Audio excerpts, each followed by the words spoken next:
peur de la mort.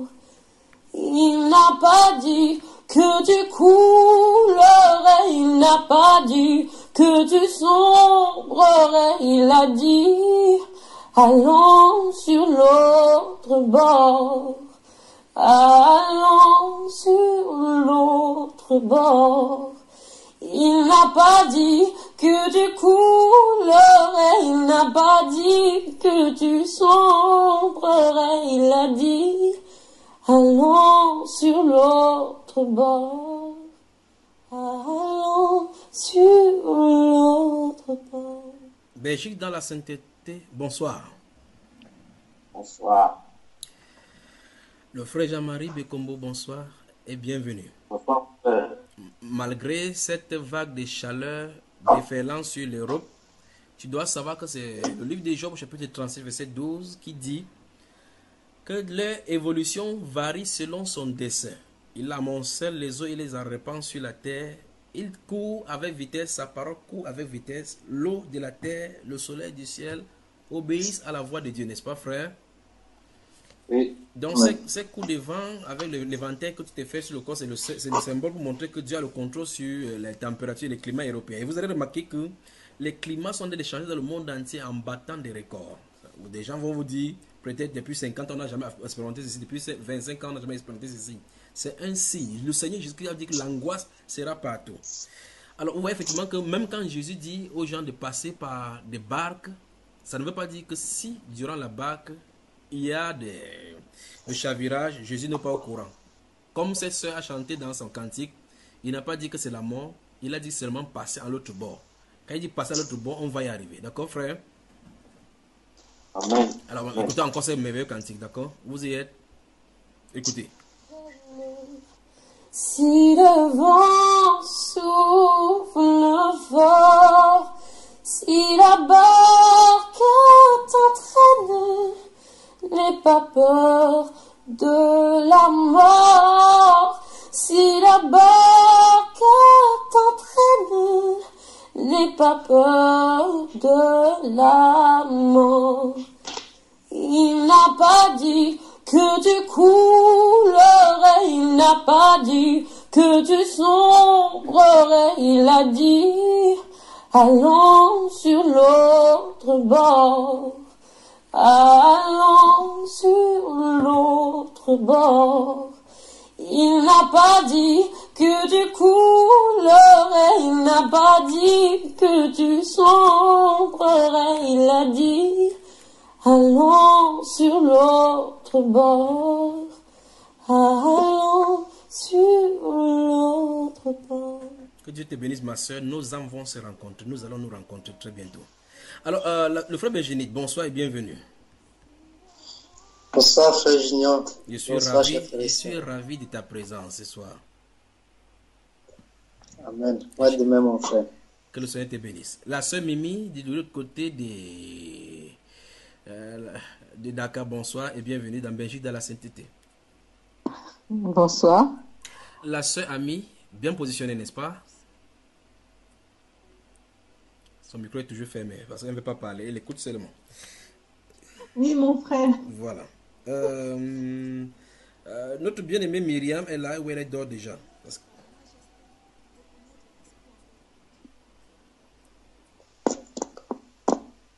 La sœur, elle respire, vous voyez ça? La sœur Suzanne Claudon, bonsoir.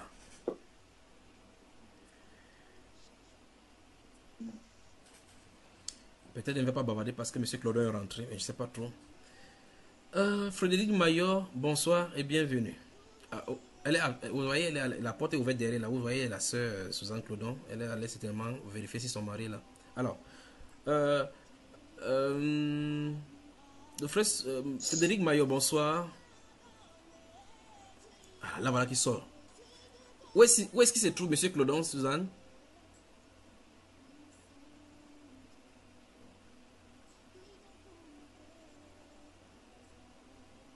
Vous savez, le Seigneur Jésus-Christ. Et permettez-moi, à un moment donné, rappelez, on voit ce thème si Jésus-Christ, le plus grand dérangeur du monde. Je crois qu'il faut qu'on parle de ce sujet-là. C'est un troubleur, celui-là, c'est Jésus. On va en parler. Vous voyez, voici une femme mariée. La sœur Suzanne Clodon, bonsoir et bienvenue encore.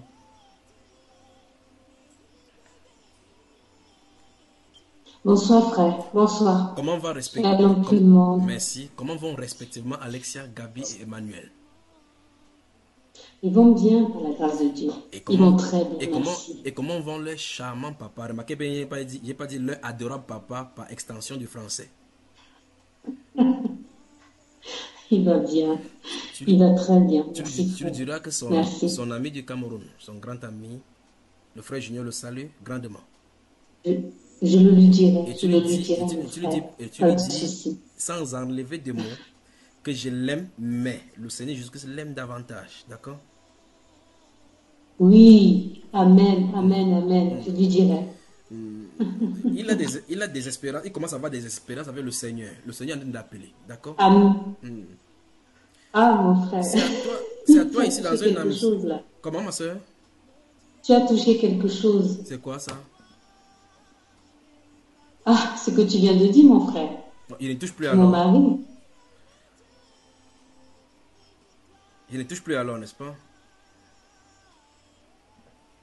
Il ne touche plus alors, ma soeur. Allô, ma soeur? Oui, mon frère. Tu ne veux plus qu'il touche à ton mari ou quoi? C'est touche pas à mon mari, que quoi? Ah non, non, non, non, non. Non, au contraire. Ah, je crois que tu étais choqué. Je crois que tu étais choqué du fait que je disais qu'il s'est passé des choses, effectivement. Oui, il s'est passé des choses. Raconte-nous, c'est privé ou bien tu peux partager avec nous? Ah, mon frère.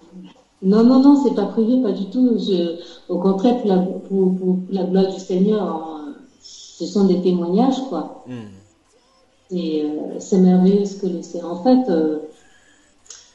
avant que tu ne parles, la semaine dernière, je ne sais pas quand, c'est à toi que j'ai parlé, que j'ai vu ton mari, je suis en train de le voir quitter la fonction. C'est à toi que j'ai dit ça, ou bien c'était en privé ou c'était en privé ou bien c'était... Non, non, c'était bien à moi, mon frère, c'était à moi. Et c'était en privé, si c'est en privé, on parle en privé. C'était public ici?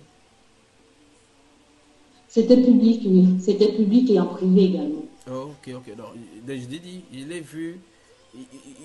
Il a de quitter la fonction là, cette tâche, il l'a vu changer. C'est ça, tout à fait. C'est ça. Il va rencontrer il a changé. Il va rencontrer Jésus sur son chemin. D'accord? Il va rencontrer Jésus cette fois-ci sur son chemin. Le Seigneur m'a montré des choses en songe. Oui, le Seigneur m'a montré des choses merveilleuses dans mon songe, vraiment. Je rends grâce au Seigneur, quoi. Tout simplement, et j'attends qu'il agisse sur mon mari, en fait. Attends d'abord, j'espère que tu ne lui as pas dit que je t'ai dit qu'elle allait quitter le travail. Tu lui as dit ça? Le lendemain matin, j'étais tellement sur l'excitation que Enfin, donc tu lui as dit, tu allais me vendre alors chez lui alors. Il va dire, c'est ton junior là, il parle. Tu lui as dit ça? Non, non, je lui ai tout simplement dit que tu sais, hier, le frère Junior m'a dit qu'il te voyait quitter ton travail. Et quelle était sa réaction? Il m'a regardé, il m'a dit, mais tu lui avais déjà dit? J'ai dit non, je lui ai jamais dit. Il me dit, mais arrête, tu lui as dit. J'ai dit, mais non, je n'ai jamais dit ça. Bon, alors, avec l'excitation, comme tu as dit, ne va pas ce matin, c'est lui dire que tu vas rencontrer Jésus sur ton chemin. Qu'il a dit qu'il va rencontrer Jésus, d'accord? Non, non, ça, je ne dis pas, mon frère, je ne dis pas. Okay. Je dis simplement les choses qui...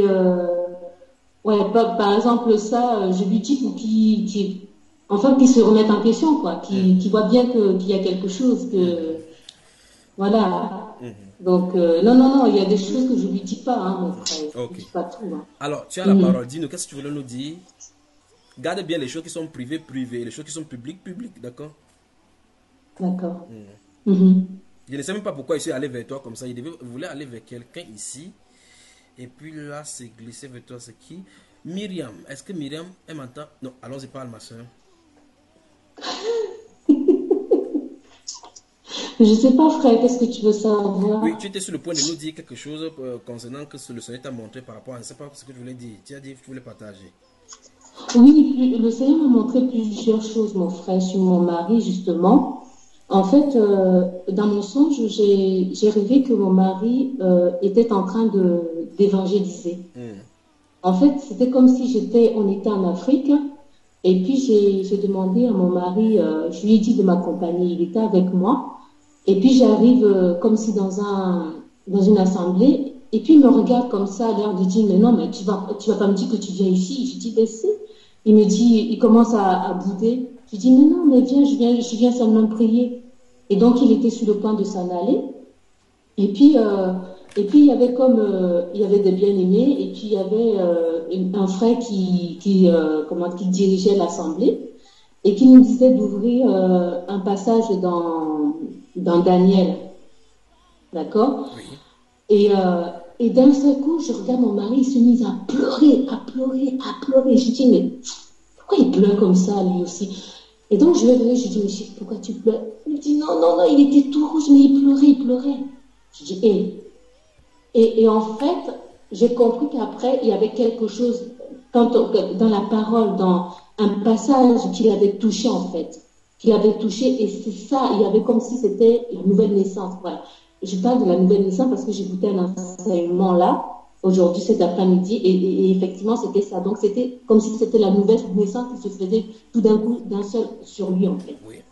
Et puis, dans le sens, tout d'un coup, hein, mais après ça, il s'est mis à évangéliser, il prêchait la parole, il prêchait. Et bizarrement, dans le songe, c'était ta voix qui sortait. C'était toi, c'était ta voix, mais c'était lui qui prêchait. Il prêchait aux bien-aimés, et puis comme il y avait des sœurs qui venaient vers moi qui disaient, ah, tu as vu le Seigneur, tu as vu comment il est merveilleux le Seigneur. Elles étaient en train de me rassurer. Moi, j'étais choquée. C'est-à-dire, pas choquée dans le mauvais sens, hein. Je n'en revenais pas. J'étais là, j'étais dans tous mes états quand je dis non, c'est pas possible. Je ne reconnaissais pas mon mari. Et en plus, dans le son, j'ai dit, j'espère que je suis en train de rêver, quoi. Non, mais attends, c'est pas possible. Pourtant, j'étais bien dans le dit, c'est que ça paraissait tellement réel. C'était tellement réel. C'est-à-dire que, tellement réel que je me disais, non, mais je suis en train de rêver. Je suis en train de rêver. Et effectivement, je rêvais, quoi. Mais alors, oui. note ce que tu as vu comme une promesse de Dieu de ta part par rapport à ton mari. Et c'est avec ça que tu vas au-devant de lui chaque fois. D'accord? Amen, donc, amen, amen. Donc, à l'issue de ce travail-ci, il va rencontrer donc Jésus sur son chemin. Parce qu'il est en train de te regarder, il dit, mais je vois ton mari quitter le travail. Mais qu'est-ce qu'il va? Il va rencontrer le Seigneur dans son chemin. Mais maintenant, j'espère que quand il va faire ce qu'il va faire, tu ne dois pas dire à Dieu, Seigneur, je voulais seulement que tu convertisses mon mari, mais qu'il ne soit pas trop dans la Bible. Tu voulais qu'il soit seulement un simple chrétien. J'espère que tu ne dois pas dire ça à Dieu. Mon frère, dis-moi que c'est pas ça que tu vois, que tu es en train de voir.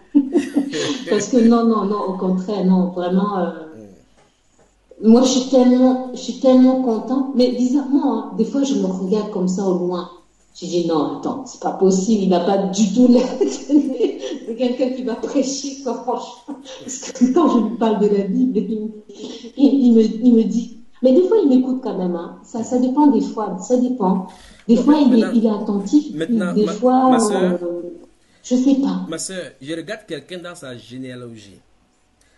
Dans la généalogie de ton mari, je suis en train de le regarder maintenant. Il y a une picture. Picture, c'est quoi en français, la photo. Et il y a quelqu'un avec vous savez, le moustache là, gros comme ça, là, qui tombe là comme ça. Cette personne, je regarde particulièrement parce que cette personne, c'est à l'épée. D'accord? C'est dans sa lignée, dans sa généalogie. Essaie de faire les enquêtes et la prochaine fois, tu vas nous dire, tu lui poses la question. Ne lui dis pas que c'est moi qui ai encore dit. Pourquoi il dit que c'est toi qui m'avais dit ça? Non, je ne dirais pas. Essaie de lui demander, mais qui dans ta lignée avec la... Vous voyez comment il fait mes doigts sur le moustache, moustache qui tombe comme ça. Cette personne s'est habillée d'une certaine façon. C'est une façon de la noblesse. Mais avec le couteau, le spier là, c'est fou. Voilà, là, demande-lui doucement, sans mentionner mon nom dans cette affaire. Il veut te dire pourquoi, d'accord? Parce que ceci a trait à voir avec quelque chose qui s'est passé au XVIIe siècle, d'accord? Il veut parler de cela. Pour que tu comprends pourquoi le Seigneur a voulu travailler comme ça avec ton mari. D'accord, ma chère soeur? Amen. Que le Seigneur te bénisse. Alors, tu aimerais que ton mari vienne parmi nous comme ça pour parler, n'est-ce pas? Celui qui prêche maintenant. Ah, oui. Vous ouvrez votre église là-bas. Vous ouvrez votre église. Non. Non, pardon. Non, frère, non. Non. Non, on verra bien. Donc, ma soeur, Moi, tout ce que après ici, écrit ce que tu as vu comme une promesse de la part du Seigneur. Et dans la prière, c'est ça que tu vas rappeler au Seigneur, d'accord, à son sujet. Quel que soit ce qu'il va faire, laisse-le tranquille là-bas. Parle au Seigneur avec ce qu'il t'a donné comme promesse. D'accord? La Bible déclare dans Hébreux chapitre 11 que des femmes recouvraient leur mort par une espèce de résurrection. D'accord? D'autres ont des promesses. Ils présentaient cela au Seigneur. Alors fais-le et tu vas voir. Tu as encore des choses à dire, ma soeur? Oui, j'ai encore des choses à dire. Mis à part, en dehors de ce songe-là, j'ai encore fait un autre songe, un peu similaire. Hein. En fait, je rêvais que j'écoutais un enseignement. J'écoutais. Et puis d'un coup, il arrive. Il me regarde. Il fait mine de s'en aller, je pense. Voilà. Et puis d'un seul coup, il tend l'oreille, malheureusement pour lui, il tend l'oreille. Et quand il a tendu l'oreille, il a entendu une parole qu'il a saisie. Ah, et là, il s'est assis.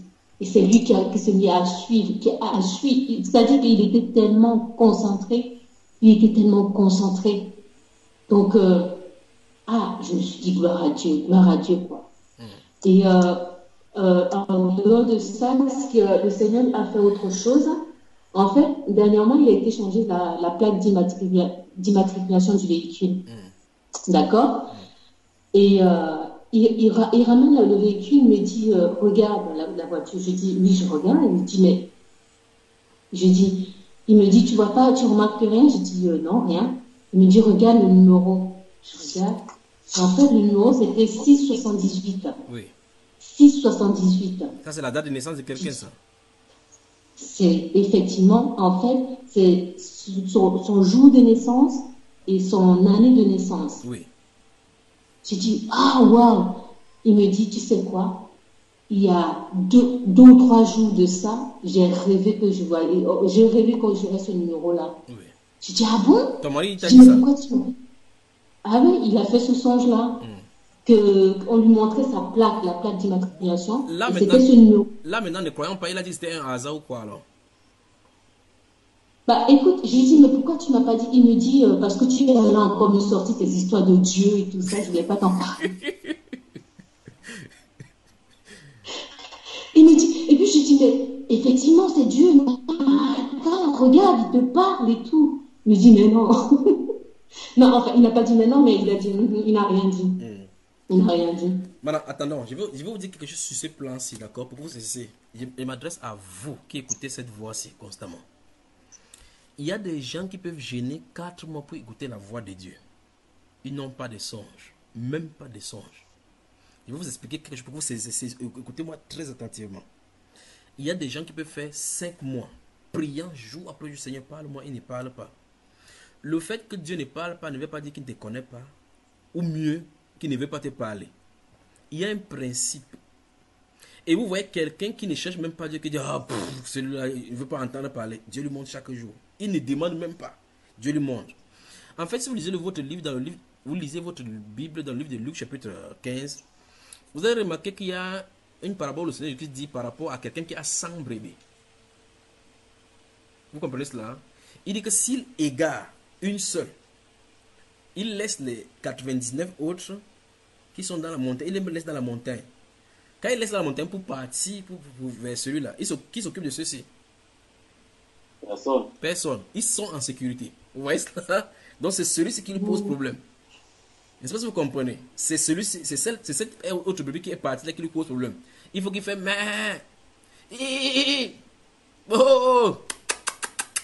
toutes ces choses-là pour lui faire des gestes pour qu'il revienne à la maison. Alors cette voix, c'est pour vous dire, ne vous inquiétez pas si vous n'entendez pas la voix de Dieu. Vous êtes sa brebis, vous êtes sur la montagne. Il a dit que ce sont les malades qui ont besoin du médecin. D'accord? Il est venu pour les injustes et non pour les justes. Quand vous êtes déjà justifié, vous êtes à la maison, vous êtes à votre place. Laissez-le chercher ce qui est perdu. D'accord? Quand il va venir, quand il va finir avec celui-là, il va dire, je tu disais quoi déjà? Et toi, tu dis, d'accord mes frères, je crois que cette illustration, je devais vous faire comprendre ce que je voulais vous dire. Ne vous découragez pas si vous n'entendez pas la voix de Dieu. Ça ne veut pas dire que vous êtes de assez grands péchés ou bien que Dieu ne vous entend pas. Il vous entend effectivement. Vous devez comprendre ce principe ici dans la Bible. Tout à l'heure, nous avons vu, dans la première partie, là, nous avons vu, lorsque nous voyons Satan et son gouvernement là, nous avons vu comment Laban a quitté pour aller chercher, comment il s'appelle, Jacob. Dieu. Jacob, et Dieu lui parle. Il a demandé à parler à Dieu. Non, non. Est-ce que Dieu était incapable de l'aveugler ou bien d'enfermer? On a vu quand les Juifs sortaient de l'Égypte, quand ils voulaient que les Israéliens s'avancent, ils faisaient les ténèbres ici. Là. Les gens se croyaient que c'était la nuit. Ils se reposaient pendant qu'il y avait le jour ici. Les gars avançaient. Quand ils étaient dans l'obscurité, non, il dit qu'il fait nuit, on peut marcher dans la nuit. Ils se campent là-bas alors que c'est toujours le même jour. N'est-ce pas, frère? Il est capable de le cacher, même dans son carquois, caché dans le rocher, et puis il passe, il ne voit pas. Mais il est allé lui parler. Mon ami, oui. Le type que tu vois là, c'est mon prophète. Ne tente pas de lui parler ni en bien ni en mal. Tu as compris, il dit oui. Et il vient vers lui, il dit, le Dieu de tes pères a dit qu'il ne te parle pas en bien et en mal. Il dit, donne-moi mes dieux que vous avez volés. Vous voyez ça? Donc il faut que vous compreniez les façons de faire de notre Père, pour que ça ne vous frustre pas. Le fait que le Seigneur ne vous parle pas directement ne veut pas dire qu'il ne vous connaît pas. Il connaît. Il peut aller parler à un musulman, de venir vers vous, vous demander que Jean... il y a un passage dans la Bible qui veut dire Jean 14, verset 6. Dans la vision, vous êtes contenu. Dans la vision du musulman qui vient vers vous, vous êtes contenu. Parce que Dieu lui a montré, vous a montré chez le musulman. Mais à vous, il ne vous parle pas. Jésus vous connaît, d'accord? Je veux que vous gardez cet esprit, c'est en dormant. C'est un esprit. Le Seigneur Jésus me connaît. Il me connaît. Et même s'il ne me parle pas, mais souvenez-vous, il vous parle d'une certaine façon. Il n'est pas obligé de vous parler de la même façon qu'on lui parle aux uns et aux autres. Vous avez une préoccupation, vous posez une question subitement, vous écoutez un enseignement, il y a la réponse à l'intérieur. Vous pensez qui vous a répondu. Vous allez faire une recherche, quelque chose que vous attendiez, quelque chose subitement, quelqu'un dit quelque chose en donnant l'information que vous cherchez. Vous pensez que qui vous arrange cela. Je veux que vous mettez votre main sur vos poitrines en disant que vous dites à vous-même que le Seigneur me connaît. Plus l'incrédulité, quittez votre poitrine, d'accord? Dites seulement que le Seigneur Jésus me connaît. D'accord? Que Dieu vous bénisse. Alors la sœur Suzanne, tu as encore des choses à nous raconter? Comment mon frère Jean-Marie? Je dis que la parole la rassure, hein. Quand on entend les Batman, les Spider-Man et tout ça. Donc mieux, après avoir frappé fort, on donne des paroles rassurantes quand même, n'est-ce pas? Oui. Alors la sœur Suzanne, tu as des paroles? Oui, j'entends autre chose. En fait, c'est tout juste mon mari. Hein. En fait, là où on était avant, j'avais une voisine. Une voisine avec qui je m'entendais bien. Bon. Elle est chrétienne, bon, elle se dit chrétienne. Et un jour, elle vient vers moi. Elle vient à la maison. Elle me dit, Suzanne, est-ce que ça va? Je dis, oui, ça va. Elle me dit, j'ai fait un songe. Je viens te dire, je vais te le dire parce que je peux pas le garder pour moi. Donc, il était question de vous. Donc, dans le songe, c'était comme si j'entrais chez toi et on me montrait ton mari. On me le montrait, c'est-à-dire que tu connais le Seigneur, il a une manière de montrer les personnes selon lui. Et en fait, il est d'une beauté. Et elle me dit, c'était, comment dire, il était beau, il était, comment dire, j'arrive pas à trouver le mot. Comment? Comme David. Oui, en fait, voilà, il était d'une beauté, il s'apprêtait en fait. Il s'apprêtait, il a demandé pour s'apprêter. Et c'était comme si sa fille apportait un coussin d'honneur entre les mains. Et sur ce coussin-là, il y avait comme un nœud papillon. Et voilà comment on lui montrait, on lui représentait nos maris en fait. Et en fait, elle dit c'était la pureté. Quand tu le voyais, c'était la pureté. En fait, ton mari, il est pur. C'est comme si le Seigneur montrait la pureté de cet homme en fait. Et il s'apprêtait. Et quand sa petite lui a tendu le coussin, il a pris cette espèce de nœud là. Je sais pas trop comment elle m'a expliqué ça. C'était même pas un nœud papillon, c'était un contre-chaud. Elle me dit c'était on dirait une médaille, un nœud. Enfin, je sais pas trop comment l'expliquer.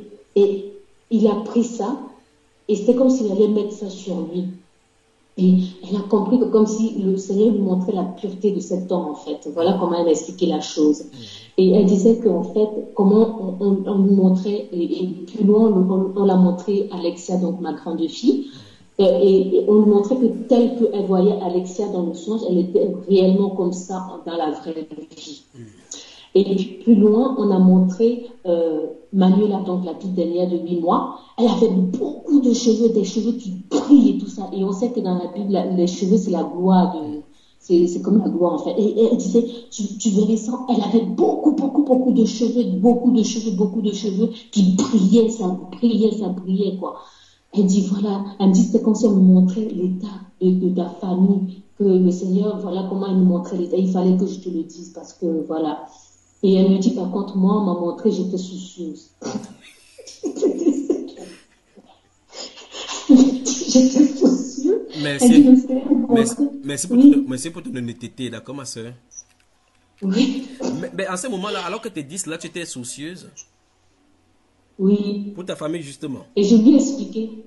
Non, en fait, j'étais soucieuse et effectivement, quand elle est venue me voir, je passais une période assez avec le Seigneur, très, très compliquée. J'avais un problème avec le Seigneur. Tu étais fâchée avec de lui ou il était fâché de toi? Attends, vous avez le problème privé? Non, c'était par rapport à l'enseignement que tu avais fait, mon frère. Il avait fait quoi encore là? Toujours moi aussi. L'enseignement que tu avais fait d'Appel JCPT, c'était à cette époque-là, mon frère. Et tu allais dire au Seigneur Jésus que ça ne peut pas se passer comme ça, quoi. J'étais inquiet, je voulais qu'il me réponde. Et là, il a enlevé finalement le souci, n'est-ce pas? Oui, ah oui, complètement. Il m'a rassuré parce que... Dans le deuxième son, tu seras aussi là-bas avec le corps de gloire aussi. Amen. Que le Seigneur te bénisse. Ah oui, il m'a rassuré. Il m'a rassuré dans un sens, il m'a montré quelque chose, c'était merveilleux. Et tu vois, effectivement, quand les enseignements sortent comme ça, même si ça fait du mal, c'est pour un travail. Et quand tu rentres véritablement, tu vois effectivement le pourquoi l'enseignement était sorti pour la restauration. Oui. Amen. Amen. Amen. Donc voilà quoi. C'est un peu ça. Donc au vu de tout ça, je me suis dit, le Seigneur, il est en train de faire quelque chose. Il est en train de me montrer quelque chose sur mon mari. Donc voilà, j'ai compris qu'il y a un truc qui va se passer en fait. Et sans compter tout ce qui nous arrive.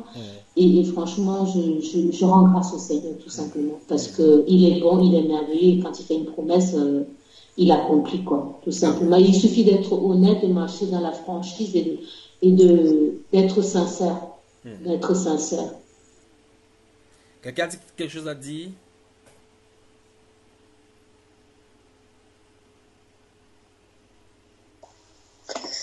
C'est vraiment gloire à Dieu pour tout ce que le Seigneur est en train de faire.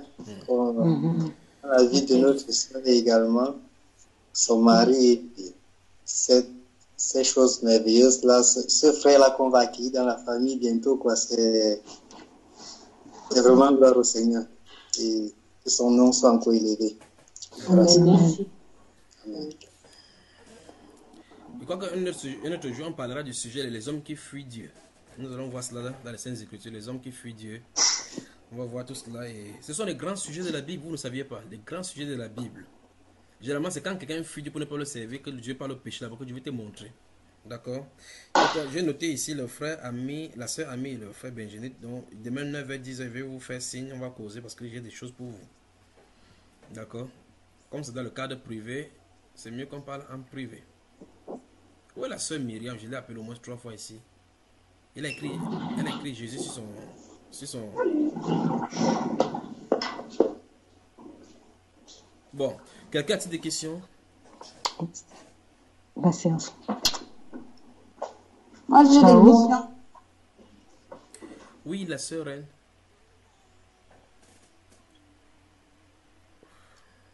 Est-ce qu'on peut aller dans Matthieu 25, s'il vous plaît? Ah, j'aime cette parole. Est-ce qu'on peut aller dans Matthieu? Allons-y là-bas. Voyageons ensemble, ma sœur.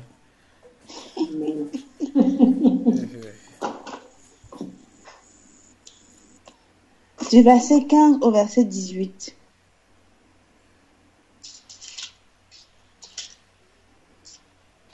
Bon, peut-être plus encore. Vous y êtes? Matthieu 25. Tu vois, la sœur Mimi n'était pas là-bas. Donc, elle était dans son passage à elle.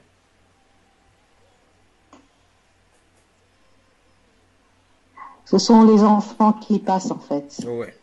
Je crois que dans ce Matthieu chapitre 25, on parle des talents. C'est lorsque le Seigneur Jésus va donner une parabole où il parle des talents, il parle en donnant des talents à chacun sa capacité. Je crois que c'est ça dont il est question là-bas, n'est-ce pas, ma soeur? C'est ça, mon frère. Alors, lis donc, puisque ta connexion est bonne, et pour une fois au moins, ça va pourquoi ta connexion est très bonne aujourd'hui et ton son est bon. Il n'y a pas ce son résiduel qu'on a souvent. C'est très bien aujourd'hui. Félicitations, ma soeur. Quoi qu'il faut qu'on se voit, il faut qu'on te voit aussi avec la robe de gloire, avec la lumière scintillante. Vas-y, lis-nous, ma soeur. Il donna 100 talents à l'un. Attendez, je vais vous dire quelque chose. Permettez-moi de vous dire quelque chose. Toute votre attention maintenant. Regardez. Le Seigneur, la façon dont il a donné votre Bible là, la façon dont il a donné votre Bible, il s'attend à ce que vous y croyez, à ce qui est écrit. Quand vous croyez que votre foi est ferme là-dedans, vous ne pouvez pas être manipulé. Les visions peuvent être manipulées. Les rêves peuvent être manipulés, mais ceci, quand vous voyez tel que c'est écrit, ça ne peut pas être manipulé. Regardez dans le livre des Proverbes, chapitre 22, le verset 17 jusqu'au verset 22, il dit là-bas que ces instructions soient dans notre cœur. Il veut que ces instructions, il veut mettre ça dans notre cœur, que ce soit tout au-dedans de nous, et qu'on les ait sur nos lèvres du cœur, ça pénètre dans le cœur, et puis qu'on les ait sur nos lèvres, et puis il dit, il veut nous instruire, oui, nous, et puis il dit, effectivement, qu'il a déjà mis par écrit tout ce qui est nécessaire pour nous. À la réussite. Tout ce qui est nécessaire, c'est déjà écrit.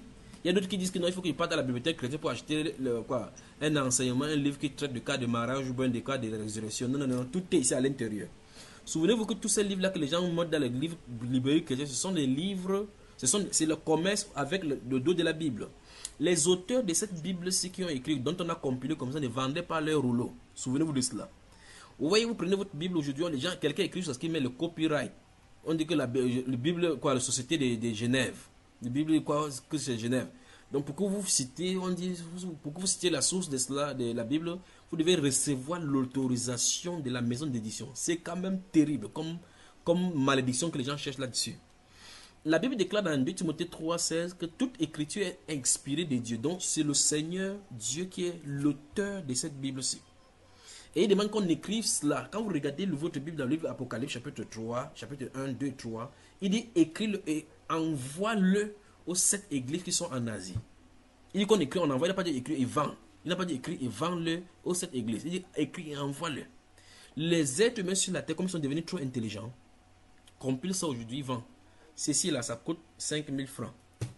Celui-ci, ça coûte 45 000 francs CFA. 45 000 francs CFA. Donc, les Bibles varient en fonction de grandeur et en fonction de beauté. Vous leur demandez, vous faites quoi? Pourquoi? Ils disent non, c'est parce qu'ils ont dépensé des choses pour le faire. Aujourd'hui, ils ont des printing machines, la machine qui fait passer rapidement. Mais maintenant, imaginez des scribes qui ont recopié cela, recopié de leurs mains, avec le temps qu'ils ont perdu. Ceux-ci ont passé beaucoup plus de temps dans le travail, ils n'ont pas vendu cela. Aujourd'hui, les gens vendent, en faisant le business avec Dieu, on met bibliothèque chrétienne. Et à l'intérieur, vous venez, il y a la Bible, la parole du Seigneur, qui est vendue. Et quelqu'un prend, il ne sait pas ce qu'il attend à la fin. Qu'est-ce qu'il voulait dire? Je voulais dire, malgré que vous avez des visions, malgré que vous avez des rêves, gardez-vous à l'esprit que votre foi doit être fondée sur la parole du Seigneur. C'est ça que je voulais dire. Parce qu'il y a des gens comme ça qui disent, oh, moi, parce que quand on va entendre par exemple la sœur Suzanne Cloudon dit comme ça, on va dire que bon, moi je ne rêve pas, donc ça veut dire que le Seigneur ne me connaît pas. Ce n'est pas par les rêves qui donnent la certitude que tu lui appartiens. Ce n'est pas par les rêves qui donnent la certitude de la promesse, que non. C'est la parole de Dieu qui donne la promesse. La Bible déclare dans Jean chapitre 5, le verset 24-25, qu'en vérité, je vous le dis, si quelqu'un entend ma parole et croit à ce qu'il m'a envoyé, il a quoi? La vie éternelle et ne vient pas en jugement. N'essayez pas de rêver pour voir comment vous êtes dans l'éternité. Parce que vous allez voir quelqu'un qui va vous dire que j'ai rêvé comment j'ai raté l'enlèvement. Le lendemain, il lit la Bible, il rêve comme il était dans l'enlèvement. Il y aura combien d'enlèvements alors finalement? Vous voyez que le modèle n'est pas le rêve, pas vrai? Le modèle, c'est les Saintes Écritures. Donc gardez les Saintes Écritures. Gardez les Saintes Écritures. Si le monde chamboule à gauche, chamboule à droite, gardez les Saintes Écritures. L'apôtre Paul dit à Timothée que tu connais les saintes lettres qui peuvent te rendre sage à salut. Ce que tu as reçu et appris de moi, confie-le à des hommes qui sont capables aussi de la renseigner aux autres. Et à Crète là-bas, il va leur dire, je te laisse en Crète afin que tu établisses. Après, il dit que ceux qui l'ont, il dit que les hommes qui ont été, l'ancien parent de l'ancien, qui doit être nourri de la bonne parole, telle qu'elle a été enseignée. Amen. Donc je voulais dire que si vous m'entendez, vous dites, celle-là, elle a la grâce que Dieu lui montre les choses. C'est le moyen que Dieu a pourvu pour elle. Ne dites pas que Seigneur, montre-moi aussi dans le songe quelle étape j'ai devant moi. Il se pourrait que tu vives dans le péché et que Satan vienne te donner une vision où tu es plutôt au paradis. Tu dis, ouf, Dieu m'a montré que je suis au paradis. Là, tu ne travailles plus sur la sainteté. Vous comprenez, n'est-ce pas? Lisez les Saintes Écritures, les Saintes Écritures traversées au travers de vous. Faites confiance à ce que le Seigneur a dit. Vous entendez sa promesse est vraie. Gardez-vous seulement à l'esprit qu'il avait dit, la Vierge enfantera. Est-ce que la Vierge a fini par enfanter? Oui, tandis que sa parole est vraie. On a dit qu'on a mis son tombeau parmi les riches. On avait mis son tombeau parmi les riches? Oui. Il était mis au nombre de malfaiteurs. L'avait-il mis? Il dit oui. On a percé ses mains. L'avait-il percé? Oui. Aucun de ses os ne sera brisé. Non, frère, ce qui est écrit est vrai. Comme il a fait tout ce qu'il a promis, il va le faire. Dans Jean chapitre 14, le verset 1, il a dit, croyez en Dieu et croyez aussi en moi. Il y a plusieurs demeures dans la maison de mon Père. Si cela n'était pas, je vous l'aurais dit. Je m'en vais vous préparer une place. Posez-vous la question à qui il s'adresse. Si c'est à toi, voici ce qu'il dit. Après que je m'en serai allé, que je vous aurai préparé une place, je reviendrai vous chercher. Donc il y a une promesse de venir te prendre. Gardez cela à l'esprit, prenez cela à cœur. Le Seigneur s'adresse à toi. Croyez-y. Amen. Amen. Rentrons donc dans notre Matthieu chapitre 25. Allons-y. Donc, il donna 5 talents à l'un, 2 à l'autre, et au troisième, à chacun selon sa capacité, et il partit. Aussitôt, celui qui avait reçu les 5 talents s'en alla, les fit valoir, et il gagna 5 autres talents. De même, celui qui avait reçu les 2 talents en gagna 2 autres. Celui qui n'en avait reçu qu'un seul, s'en alla faire un creux dans la terre et cacha l'argent de son maître. Voilà. Je vais ouvrir une petite parenthèse par rapport à ce verset. À l'époque, bon, quand je voulais encore être femme de valeur, on va dire comme ça, j'avais assisté à... C'est-à-dire quoi? Doucement, ma soeur. Vous dites qu'il bavarde vite, pas vite. Tu voulais être femme de valeur. C'est-à-dire quoi? C'est-à-dire, je voulais être accomplie. Donc, je cherchais les moyens, tu vois. Vous voyez, sur Internet, il y a des... Tu voulais que les gens ici du monde comprennent que tu es là sur la terre, c'est pas vrai? Exactement, je voulais être quelqu'un, quoi. Faut dire des choses comme ça. Tu nous tournes avec le gros français. Tu voulais être quelqu'un. Voilà.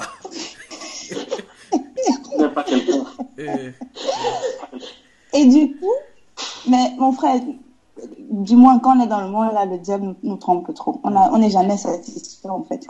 Et donc, comme sur Internet, partout, il y a des coachs et machin.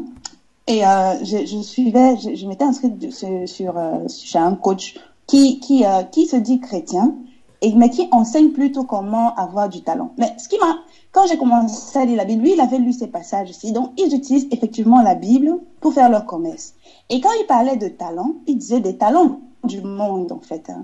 Tant ici, si je comprends bien, talent, en fait, c'est une monnaie. Oui. Et nous, on était là comme des moutons. Moi, j'avais jamais lu la Bible. Je disais, ah oui, talent, c'est vrai en plus. Ce qu'il dit est vrai. Et il disait, oui, donc il faut prospérer. Vous voyez celui-là qui a caché son talent. Le Seigneur a dit qu'il était un homme méchant, parce que par la suite, je crois qu'on dit qu'il est méchant, machin. Donc vous, quand vous avez quelque chose, il faut semer. Et il disait, il y a un autre passage où on dit, si tu reçois quelqu'un en tant que prophète, tu recevras un truc comme ça. Bref, je sais pas où c'est écrit. Et donc, il disait, lui... Matthieu chapitre 10, verset 40, 41. Voilà. Voilà. Et lui, il disait que oui, aux États-Unis, mes pasteurs, je leur fais souvent des dons de 1 000 euros, j'envoie et je gagne. Donc, en gros, il disait, si tu vois un passant en route, tu lui donnes 1 euro. Ce que tu donnes, c'est ce que tu vas recevoir, les 1 euro. Donc, il faut donner plus, en fait. Voilà. Donc, il disait peut-être ceux qui ont des pasteurs, ceux qui disent chrétiens doivent payer leur dîme, ils doivent aller donner. Donc, ça, c'était juste une parenthèse pour vraiment dire que les gens, ils se disent chrétiens et ils priaient, ils faisaient des chapapa, machin. Je comprenais, je savais même pas c'était quoi. Nous, on était aussi là, on suivait parce qu'on voulait avoir du talent. Voilà. Mais ma question dans ce Matthieu 27 est celui qui cacha l'argent de son maître. C'est quoi cacher en fait? Bonne question. Et pourquoi est-ce qu'il l'a fait? C'est quoi ce truc? Bonne question. Dans une autre question. C'est vous qui me permettez de prêcher parce qu'avec votre question, il peut se déployer, d'accord? Alors, y a-t-il des frères qui posent pour apporter des éclaircissements là? Parce que voilà encore, voici la zone des grandes vérités de la Bible. C'est pour eux que je parle là, maintenant vous enlevez vos foulards avec vos verres. Donc, je préfère d'abord que les frères parlent. Frère Jean-Marie, tu as la parole. Donc, tu as suivi l'exemple. Caché, c'est quoi?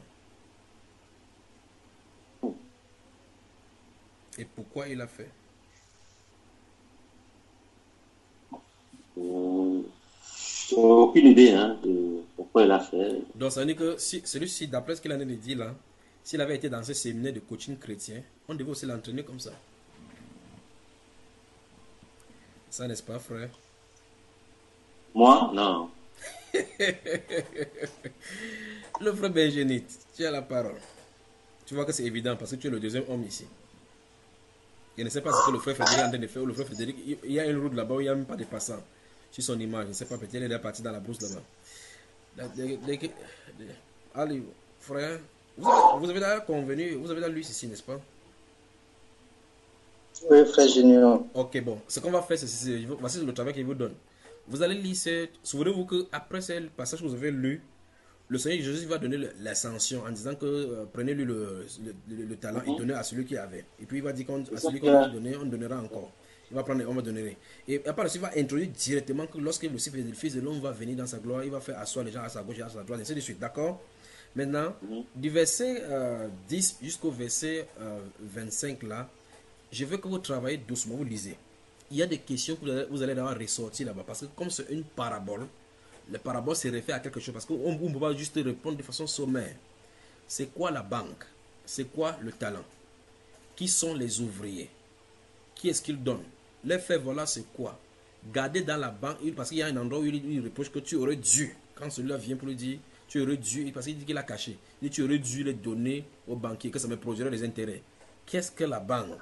D'accord? Et quel est l'intérêt que ça produirait? Quand vous allez vous préparer, vous allez comprendre tout cela. La semaine prochaine, plaise au Seigneur, on revient ici, on en répond. Vous êtes d'accord avec moi, n'est-ce pas? Oui. Amen. Que Dieu bénisse. Amen. Mais maintenant, je vais emboîter dans ce même lancé parce qu'elle a fait mention de quelque chose qui se trouve en milieu chrétien. Les coachs chrétiens là, nous sommes dans une équipe de football. Attends, vous avez les amis, les frères, coachs. Pourquoi vous bougez seulement la tête? Vous ne voulez plus parler qu'on entend votre voix. Hein?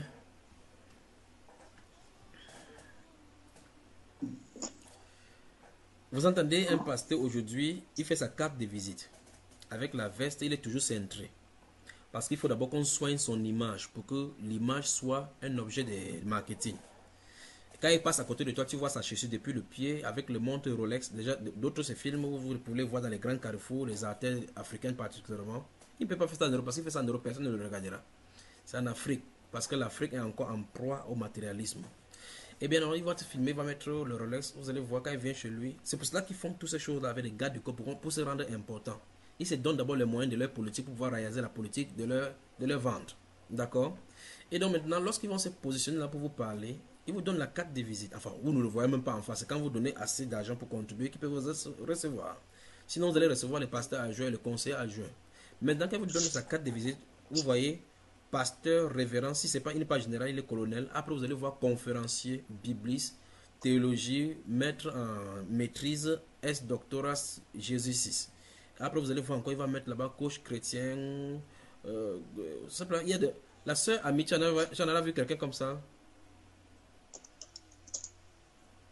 Non, elle ne va pas dans le coach, elle ne va pas dans la coaching chrétienne. Oui, attends, j'ai déjà entendu par rapport à l'émission de Jésus-Christ TV, des choses comme ça, les faux pasteurs.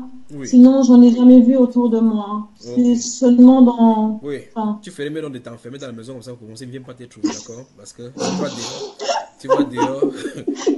Ça ne risque pas, mon frère. Oui, parce que tu restes là dehors, ils ne vont pas te trouver, d'accord? Mais la Bible déclare qu'ils entrent de maison en maison, ils bouleversent des familles tout entières, enseignant ce qu'ils ne vont pas enseigner. Ils vont te trouver là-bas dedans, ils vont sonner, d'accord? Et ça ne va pas, si tu as la télévision, ils vont t'enseigner à partir de la télévision. Ils vont dire qu'on prie maintenant pour le finance des gens. Tu vas dire que waouh, mes finances basculent. Ils vont dire que ok, quand tu vas faire ça, c'est assez numéro aussi. Vous avez 4 vis à taper, c'est assez code ici. Donc, alors, dans cette routine de motivation, si vous remarquez, dans le cadre de cette envergure, est montée justement avec la sortie de la religion Moyen-Orient et avec la branche du yoga. On a commencé par le coaching de faire on dit un esprit sain dans un corps sain. N'est-ce pas, frère?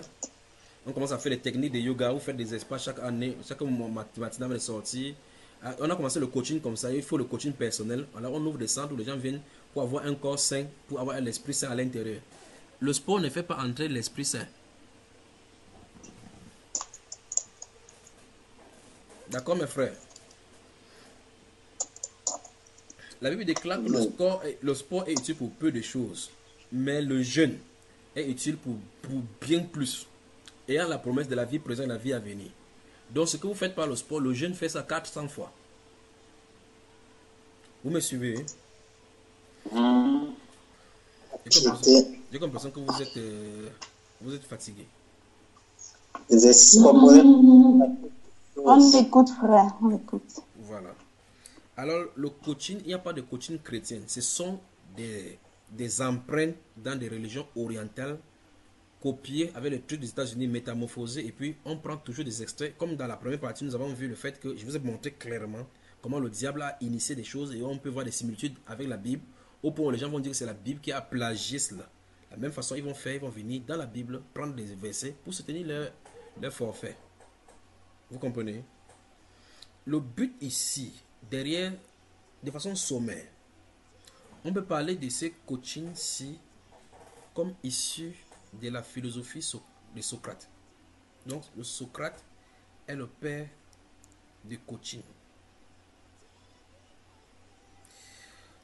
Au-dessus le temple, célèbre temple de Delphes, il avait écrit « Connais-toi toi-même ». Toute la philosophie et le développement personnel, voilà encore l'autre mot. Le développement personnel tourne autour de cette philosophie. Le but de ce développement personnel, c'est de découvrir les potentiels qui est en toi. Si vous entrez à l'intérieur, sachez que vous en avez de faire exactement l'initiation dans la rose-croix. Parce que le but de la rose-croix, c'est de réaliser et révéler le Dieu qui est en soi. C'est pour ça que quand la rose-croix parle de Dieu, là où on ne parle pas, ce n'est pas un Dieu qui est quelque part, c'est tout en toi qu'il faut réveiller, les potentialités. C'est ça que les gens ont amené au milieu chrétien, la religion moins orientale. Et la Bible déclare dans le livre d'Ésaïe chapitre 8, verset 19, qu'ils sont pleins de l'Orient. Ils sont pleins de l'Orient. Si quelqu'un vous dit pousser, consultez ceux qui poussent des sifflotements et autres là-bas. La Bible, c'est cette chose-ci, il faut faire attention. Qu'est-ce qui sort en Orient où Dieu dit clairement que les Juifs sont pleins d'Orient? Parce qu'ils avaient intégré les religions moyen-orientales, les divinités étaient à l'intérieur. Aujourd'hui, c'est le dragon. Vous voyez, la quasi-totalité des motos qui viennent de la Chine pour venir à l'intérieur ont des estampilles du dragon. Vous entendez le record des accidents que les motos causent. Vous posez la question, pourquoi les gens causent ce problème? Les gens de la moto, ils conduisent de toutes les façons. Ils commencent à fumer de la drogue. Quelqu'un qui ne fume pas la drogue monte sur la moto, commence à fumer de la drogue, achète du whisky en sachet, boit 4 sachets. Quand il fait, c'est là où il dit qu'il conduit bien, en voyant qu'il entre sous le camion. C'est les esprits qui sont invoqués sur cette moto-là qui les amènent.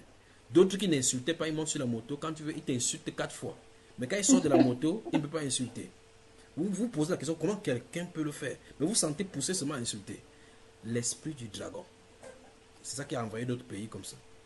Alors, ce sont ces choses-là qui ont intégré doucement leur code. Mais souvenez-vous, le coaching, la loi du développement personnel, toutes ces techniques qui se tournent là-bas, ça tourne autour du Socrate. Connais-toi toi-même. Et souvenez-vous, le temple de Delphes, c'est le temple du grand serpent. Donc, connais-toi toi-même. Ce qui est écrit sur le temple du grand serpent se réfère à Genèse chapitre 3. Le Seigneur sait que le jour que vous mangé, vous serez comme des dieux. Vous pouvez faire des choses par vous-même, vous aurez le potentiel, vous serez des dieux. Donc, ce que Satan a fait là-bas, c'est ça qu'il a inspiré à Socrate. C'est ça qu'on enseigne à l'école. Donc, quand tu as un bac en philosophie, ça veut dire que tu as un bac dans le satanisme. Berger dans la sainteté, bonsoir. Bonsoir. Je recommande encore, si vous n'avez pas bien saisi ce que j'ai dit. C'est-à-dire que si vous bonsoir, mon frère. Si vous avez un baccalauréat en philosophie, ça signifie que Satan vous a bien formé sur cette durée de diplôme que vous avez, il est agréé que vous avez assimilé l'initiation à la sorcellerie. Mon frère, s'il te plaît, à ce propos, j'ai une petite question par rapport à nos enfants. Là. Oui. Est-ce que, en tant que chrétien, est-ce que on doit pousser à nos enfants de faire des études ou comment est-ce qu'on doit se comporter face à cela, quoi, ce phénomène-ci, quoi. Merci beaucoup, ma soeur. Merci beaucoup, ma soeur. C'est à vous, quand vous me posez la question, que je peux répondre. Je le dis toujours. Maintenant, avant de dire cela, avant de donner la réponse, je vais lire tout simplement un verset dans la Bible. On va lire, enfin, vous allez lire le verset que je vais vous donner. Mais je vais vous dire ceci. Quand vous avez l'enfant, souvenez-vous que ce n'est pas vous qui avez produit cet enfant. L'enfant vient de Dieu. Donc, c'est vers lui qu'on doit se tourner pour savoir ce qu'il faut faire pour lui. C'est la première chose là-bas. Donc, il faut d'abord se tourner vers la personne qui l'a donné. Seigneur, qu'est-ce que tu veux pour cet enfant? Tu pries jusqu'à ce qu'il donne la direction pour lui. D'accord, ma soeur? Maintenant, tant que la direction n'est pas là, laissez la chose aller au fur et à mesure. Dieu est dans la direction. D'accord? Daniel, Daniel chapitre 1. Daniel, le chapitre 1. Pour répondre à ta question. Je t'en ai parlé de développement personnel. Vous voulez me couper les langues parce que vous ne voulez pas que je parle de vos philosophies des Socrates là.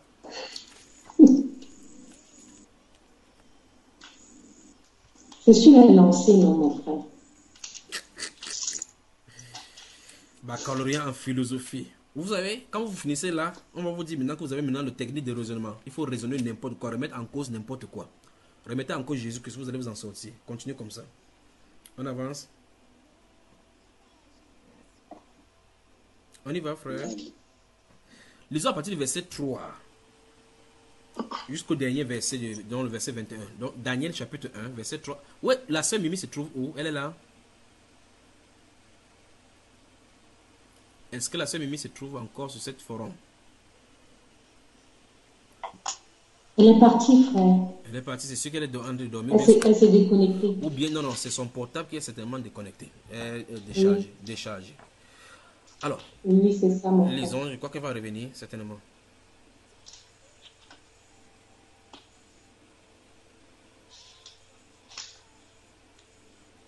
Qui va lire alors?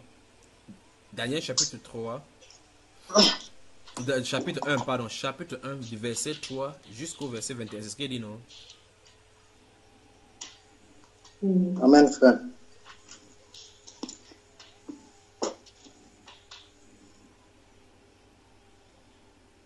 Vous voyez que la connexion s'est stabilisée, non? Oui. Que le Seigneur soit glorifié. Allons-y. La troisième année.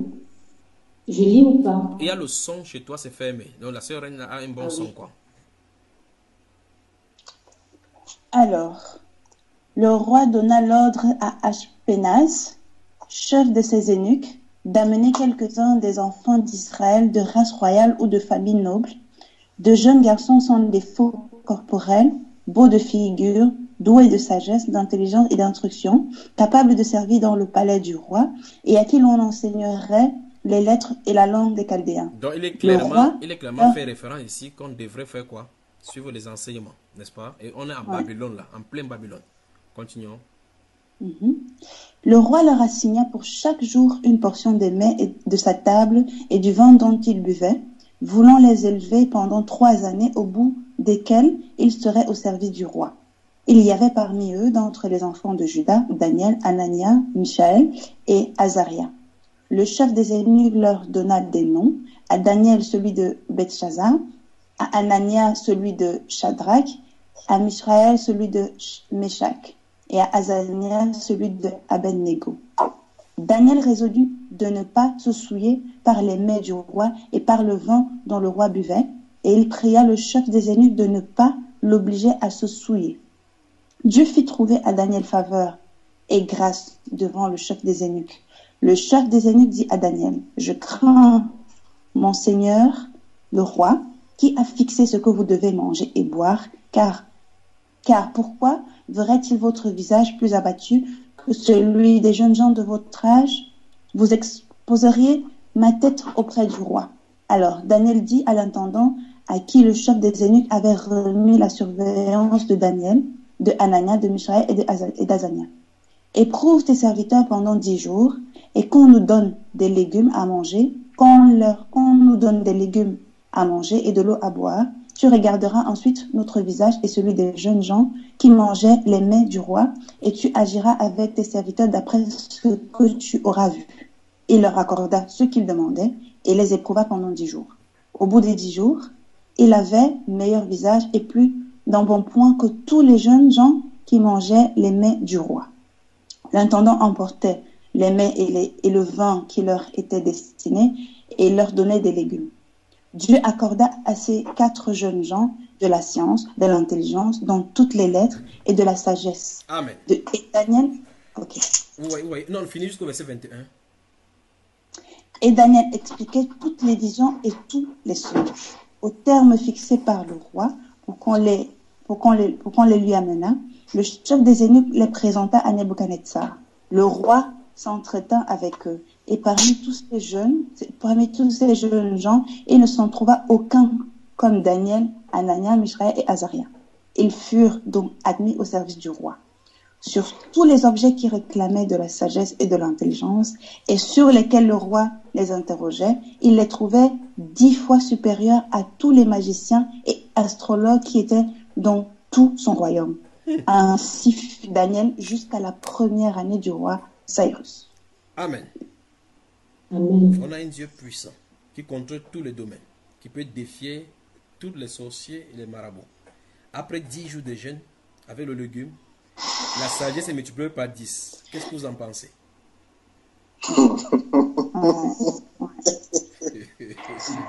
Amen, amen. N'allez pas me demander la question que pourquoi 10 jours, pourquoi 10 fois. N'allez pas me poser ces questions-là. D'accord?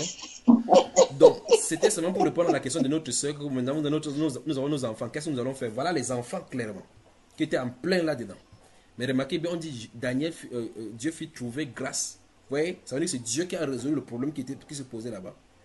Si c'était des captifs spéciaux qu'on avait amenés, des enfants de la cour royale qui pouvaient venir là-bas dire, ouh, les mets de la table du roi, mince, ce sont des repas exquis, on va manger ça bien. Et la Bible déclare qu'il résolut de ne pas se souiller avec ses mains là. Se souiller avec ses mains. Se souiller avec ses mains. Bon, la Bible dit, ce qui entre dans la bouche de l'homme ne le souille pas, mais c'est ce qui sort qui souille. Mais il y avait quoi sur cette table, c'est que si Daniel mangeait, ça devait le souiller. Vous devez entrer dans la méditation. Vous voyez cela? Alors donc, Daniel n'a pas dit que non, je suis chrétien. Si né de nouveau, j'envoie le feu sur le roi, je saccage leur esprit. Je renverse Hajon et le souverain du roi. Ça ne marche pas comme ça. Il parle d'une manière bienveillante. Pendant qu'il est en train de parler, le Dieu qui contrôle le cœur change le cœur de la personne qui a la décision. Vous voyez cela? Vous voyez cela? Et puis, 10 jours après, on a vu que ceux qui mangeaient la viande, ils buvaient du vin, le vin de Bordeaux et le vin vieux du sud de la France. Quand ils buvaient cela, ça les rendait plutôt moroses. Alors que ceux-ci qui mangeaient seulement des légumes. Oui, les végétariens vont prendre maintenant pour dire que vous avez vu, non, on ne mange pas la viande. C'est la viande que vous mangez. On a tout genre sur cette terre, c'est vous dit. Tout genre. Chacun trouve sa part dans la Bible. Oui, chacun trouve sa part dans la Bible. Mais quand vous allez lui montrer l'endroit où Dieu a dit que vous allez manger la viande, non pas un jour, pas 2 jours, pas mais tout un mois entier, il va faire venir les cailles, ils vont manger, ils vont dire que non. Ça, c'est mal interprété. Les coachs trouvent les talents, les autres trouvent les légumes. Oui, chacun trouve sa part.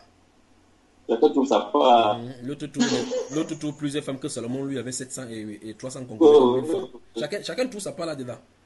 Un bandit vole en disant que le jour qu'on va le taper, jusqu'à ce qu'il va le sauver, comme il a sauvé l'autre bandit à la croix. C'est comme ça. D'accord, mes frères? Alors, donc gardez-vous à l'esprit que Matthieu chapitre 25, verset 15, dans notre soeur, à partir du verset 15, il dit, prenez à partir du verset 10, dans notre soeur a parlé sur la parabole des talents. Vous allez y travailler en sortant, en ressortant, ce que veut dire la banque, puisque banque, le talent, qui est celui qui donne, il va où, il revient quand, qui sont ceux qu'il va trouver en train de faire le talent, qu'est-ce que veut dire la récompense, quand est-ce qu'il va appeler, ainsi de suite. Mon frère, tu vas trop vite, s'il te plaît. Tout le chapitre, pourquoi? Non, jusqu'au verset 25. Je parlais de cette interprétation-là du parabole. C'est-à-dire que essayez d'écrire par vous-même et déceler ce que telle chose se réfère à telle autre chose, d'accord? Et là, maintenant qu'on va rester, on va partager. Je vous aime, d'accord, mes frères? Souvenez-vous que je vous aime. Nous aussi, frère. Vous savez que je vous aime, n'est-ce pas? Ah, ça oui. Vous savez bien. Que Dieu vous bénisse. Donc, j'ai la soeur était regardée là et puis je me souvenais, je voulais te dire que je me suis souvenu que je te l'ai dit quand tu venais ici au Cameroun, je t'ai dit quelque chose concernant la famille, ta famille, et puis bon, c'est là. Donc demain, 10h09, je vais parler avec l'autre frère bien-aimé, Benjenit, et notre soeur Ami. D'accord? Que le Seigneur vous bénisse. Amen. Amen, frère. Merci beaucoup. Belgique dans la sainteté. Belgique dans la sainteté, on dit quoi? On a fini avec la philosophie, là. Tu veux pas que la philosophie finisse, ma soeur?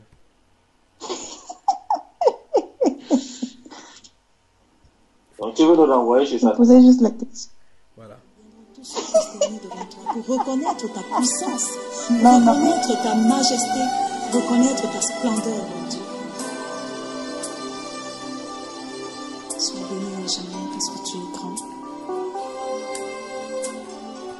Donne-nous de contempler ta grandeur chaque jour.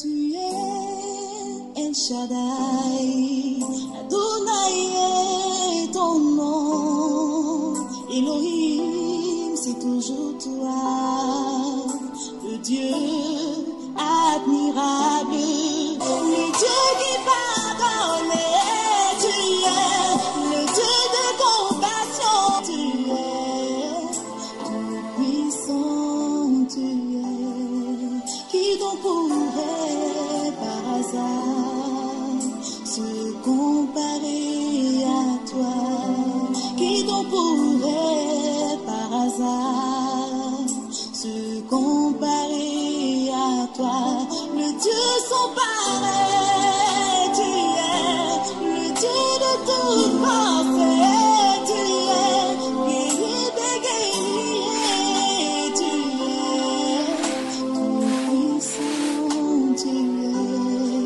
les mots me manquent pour décrire la grandeur de Dieu, les mots me manquent pour décrire la grandeur de Dieu. Quand j'étais malade, tu t'es révélé à moi en me guérissant. Aussi tu es médecin, et c'est pas tout. Quand l'ennemi croyait m'avoir vaincu,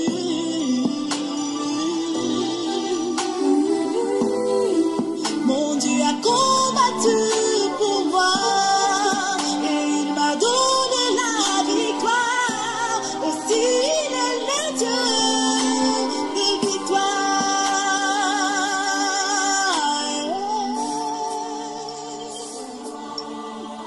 Il est au-dessus de mon entendement, même au-dessus de mon imagination.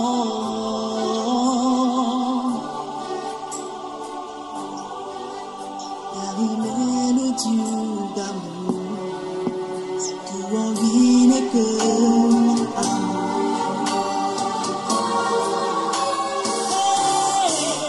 Dieu de justice, tu es le Dieu qui pardonne, tu es le Dieu de compassion, tu es tout puissant, tu es le Dieu qui protège.